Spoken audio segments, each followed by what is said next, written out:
ભરૂચના આમોદ જંબુસર રોડ પર ઢાઢર નદીના પાણી ફરી વળ્યા। પાણીના પ્રવાહમાં એક બાઇક ચાલક તણાતા બચ્યો। બાઇક ચાલકનો આબાદ બચાવ થયો છે।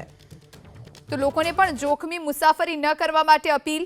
ભરૂચના આમોદ જંબુસર રોડ પર ઢાઢર નદીના પાણી ફરી વળ્યા। એ સમયના દ્રશ્યો સામે આવ્યા। બાઇક ચાલકે હિંમત કરી રસ્તો પસાર કરવાની, જો કે બાઇક સાથે પોતે પણ તણાવા લાગ્યો। જો કે આસપાસના લોકો અને અન્ય વાહન ચાલકો દોડી આવ્યા, આ યુવકને બચાવ્યો અને વાહનને પણ બચાવ્યું।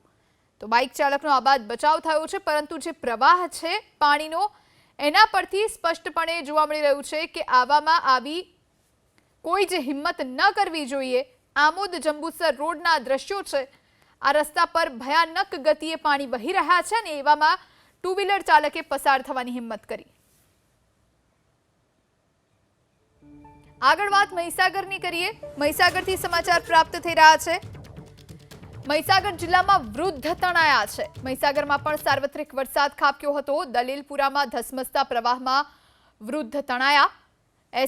એસડીઆરએફની ટીમ પહોંચી અને આ વૃદ્ધને બચાવવાની કોશિશ કરવામાં આવી। દલીલપુરા ગામમાં પાણીના ધસમસતા પ્રવાહમાં વૃદ્ધ તણાયા। એસડીઆરએફની ટીમ પહોંચી અને તેમનું રેસ્ક્યુ કરવાની કોશિશ કરવામાં આવી। દલીલપુરા ગામના દ્રશ્યો જોઈ રહ્યા છો।